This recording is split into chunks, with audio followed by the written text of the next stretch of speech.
larger stage, and Nintendude wanting to favor something smaller so he doesn't get that opportunity to run. That's always a double-edged sword, though, because ice climbers are pretty floaty, and they do benefit from the larger stages as they try and survive up smash and up throw, up air as long as they can.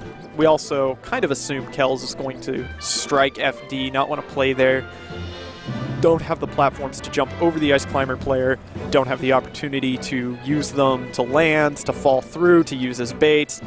And indeed, we see the last strike is FD going to Battlefield. We've got some ices rocking the red and white versus Green Fox. Kels has his earbuds in, they're ready to play, and Nintendude is pointing. They're good to go. First game on Battlefield. Nintendude getting a very favorable position. We see Kels, actually manages to connect with the Blizzard, doesn't get a grab off of that. Using a lot of back and forth movements, just wants to stay out of that little corner so he can't get shined and lose his Nana early.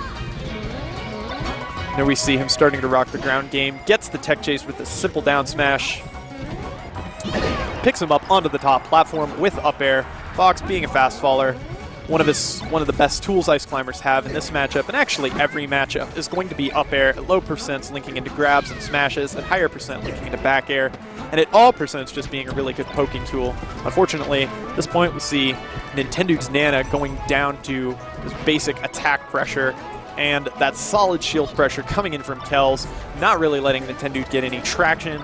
He's going to get him off the level. A really nice timed down air is going to get him back into the stage, but he eats the up smash, and he dies at 92%. First stock going to Kels. It's at 103. Ice climbers rarely get to make much use of their invincibility. And Kels coming in strong, doesn't seem to be afraid to be the aggressor in this match. Gets a nice set of double shines, immediately turning on to Popo, tracking him across the level so he can't possibly get in there and help Nana. In the edge guard position, and a nice edge hog from Nintendude calls the up B into the edge, gets it, and Kels ends up SDing himself for his first stock.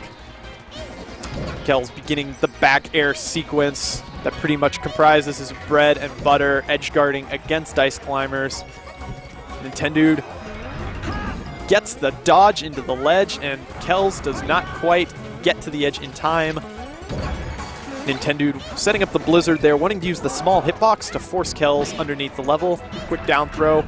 Kels a little paranoid about going to the edge again, getting picked up by Nintendude's solo Popo play. And an up tilt, nice slide. Tech chasing off the back throw with a down smash. Guesses wrong on the up B, but manages to track him anyhow. A ledge up air. Kels DIs it accurately, gets away from any follow-up and makes it back onto the level. And a ledge hop back air is going to seal that stock. Kels once again at a slight advantage, has 3 stock, pretty high percent. Stray hits could be very devastating for him right now, but he's got them off the ledge, and he targets Nana, gets her with the shine, and once again, Kels demonstrating a lot of prowess in just devastating Nintendude's Nana right now. Now he's in a very favorable position. We saw Nintendude did quite a lot of damage to him on the last stock with just Sopo. You kind of have to against a Fox that knows what he's doing when it comes to gimping Nana. But Kels right now running a train on the middle of the level, using his ground speed, tracking the wave dashes, and just trying to nudge Nintendude off the stage. Nintendude does some nudging of his own with his down smash and ends up getting that stock. 2 stock to 2. Nintendude at a really high percent and missing his sister. He is off the level, very unfavorable position, and Kels starting the back air shenanigans. Whiffs it, a quick jab into up throw.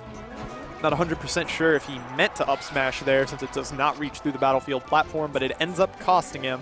Kels gets the next stock, and he's actually playing this matchup surprisingly aggressively. I think he's attempting to represent that he's going to go for basic platform camping with back air poking. And I can talk about this now because Nintendude has a very basic down throw down air chain grab. Kels does not DI successfully, and he ends up eating it at 100%. And now it's pretty close to even percent-wise, but unfortunately, Nintendude once again finding himself down a sibling. Ends up having to forward B onto the level, falls through the platform. Kels reads it, goes for the up smash, and seals the deal. First game on Battlefield going to Kels, one stocking Nintendude. So now Nintendude has a choice. to either pick a smaller level so Kels can't maneuver as well, and if he gets him pinned down with any kind of attack, he can keep the pressure situation going, or a bigger level so that he can survive.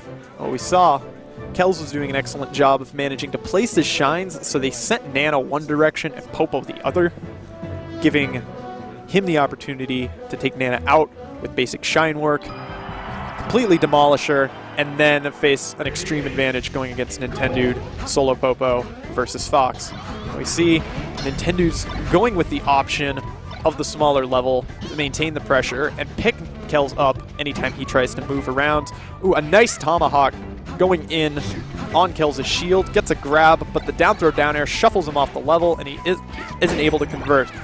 A very nice forward smash, just going to go for the hit rather than try and extend the chain grab, and it puts Fox in a bad position. He ends up getting a shield stab down smash from the top platform. The first stock goes to Nintendude very convincingly. Pope was only at 16%, and he does an excellent forward B with Nana, doing a full 35% with the entire synced Squall Hammer. He's once again got center stage. Kels is in a position where he really wants to pick up Nana, but he's not quite able to do it. And Nintendude finds himself in another chain grab situation, getting a down throw forward smash, but it doesn't quite kill him. Using the up B desync, throwing Nana onto the edge, and then getting Kels with his back air as he goes high with the up B, getting the next stock, 4 stock to 2. Kels finally manages to pick up Nana off the side and gets Nintendude in a pressure situation. He's able to cover the entirety of the stage. Even if he ends up crossing him up and sending him the wrong way, he's able to continue following him. We see that Kels isn't actually going for as many up airs as he probably could in these situations. He's prolonging the edge guards with back airs and neutral airs. But you know what? As long as he keeps him in that position and he doesn't mess up, it's not really that big of a deal. The more moving parts you add to your edge guard, the more likely it is he'll eventually make it back and tack on some extra credit. So, assuming you're a Fox player. Oh, Nana getting the get-up attack on the edge out of Fox's double jump. And Kels accidentally up being past the edge rather than getting the cancel.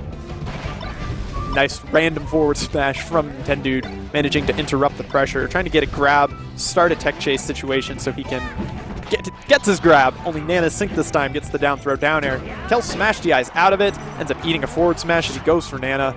Tries to go for the forward beep cancel on the platform, doesn't get it, but Nintendude doesn't quite capitalize anyhow. And Nintendude is hungry for that grab, throwing out jab, grab, in rapid succession. Kels DIing it away marvelously. And Kels with a fast fall off the ledge to SD. Really wanted that Nana KO. And now it's 1-1. Pretty quick game on Yoshi's story. Kind of saw the same story playing out with Moose and Mango. That smaller level allows people to constantly engage and allows for fewer actual resets of the position, even off of trades. And Kels' minor flubs getting him self-destructed early certainly didn't help that either. And Kels, the old standby for space animals. Wide stage to avoid gimps, low ceiling for early KOs. It's Pokemon Stadium. But he ends up giving Nintendude the grab at the edge. This is a down throw down air, goes for the forward smash off the down throw and a very early KO. Kels looking mildly frustrated at that. But you know what? He's starting to move. A little bit of crouch canceling action there, picking him up. But I'm interested to know why he didn't opt to go for the Nanakim, since what really made the previous game was the fact that Nintendude just wasn't losing Nana right away. First game on Battlefield, he was, and he was trying to play a war of attrition with Sopo. But on the last game, we saw that he was actually managing to hang on to his Nana a lot longer. Very nicely placed forward smash, and he gets the grab off the forward B. Kels smash DIs into the ground, gets out, and starts with a shine. A nice up B from Nintendude, warping Nana to him to save her from shine work. Kind of coincidentally, Kels going in for the back air, and now he's got a pressure situation again. And Nana still has her double jump. She's going to make the edge. Kels only manages to nudge her. She gets it back again. And Nintendude still has his Nana. He doesn't quite get the punish on the up smash since it hit with the back end. That's not punishable. And he attempts to space around the back air, but ends up SDing. Kels right now in a bit of a tricky spot. going up to the high platform, and Nintendude trying to space his aerials safely, doesn't want to eat anything dangerous. Nana in a bad position, pushed to the edge, but Kels accidentally crosses her up and doesn't quite manage to send her off the level. Crosses her up again and ends up beating the short hop backer from Nintendude. 3 stock to 2. Nintendude whiffing the dash dance grab, and there's Kels getting the pressure that he needs, killing Nana early in the stock. And Nintendude, with an excellent tech chase setup, released the down smash just a little too early. Was a very good idea. Jab reset off the up tilt into back throw. Doesn't quite get the tech chase, but the damage is done. He's got his extra credit for the stock, and he's just looking to get an A to take home the whole semester. There's a lot of dancing and weaving. Once you only have Popo, your Ice Climber becomes a lot more mobile because you aren't trying to babysit the AI. Unfortunately, he also lacks the defensive options from Blizzard, and he isn't as comfortable staying in his shield because he's more worried about getting grabbed. So that's why most people decide that solo Popo versus most characters is bad, just because they lose so many options. And there we see Kels counterpick working to his advantage, connecting with an up air under 100% and getting the KO. Kels is slightly pinned, but Nintendude's opting not to take away his space. Ooh, gets a back air. Kels crouch cancels it into the get-up attack. Doesn't end up paying for it at all. And I think we're going to see, yep, there we go. Gets the Blizzard forward smash. DI down. Going to cost Kels that stock, and it's 2 stock to 1. Nintendude over Kels. He's got Nana. If he can babysit her long enough, he's waited out the invincibility, gets the tech chase, and accidentally flubs that down throw. But he gets another jab reset and hits with a back air, sending Kels the wrong way. It's slightly reset to neutral. Kels has a bit of an advantage in the pressure situation, and a down air to Gimp Nana early, but he's at a pretty high percent. Random hits are going to cost him. And the back air following the up B, an attempt at a down air, down smash, my bad. Going off of that other up B right now. Nintendude really wants to seal the deal. He's going to go for his big swings. And is he going to eat the up throw up air? He does not. Kels slightly misspacing it, whiffing the grab, but he's got the shine to cover it. Doesn't quite matter. He's going for the edge again, and he manages to get the up smash. Kels has an opportunity here. The Fox is a very efficient Gimper, but he has to watch out for any Blizzard shenanigans that cover his approach. And does he get Nana? He does! He is still at risk from those random hits, but it is entirely possible he can make this comeback. He's got Popo in a very dangerous situation. Popo is definitely in range for an up smash KO right now. They're both in the danger zone.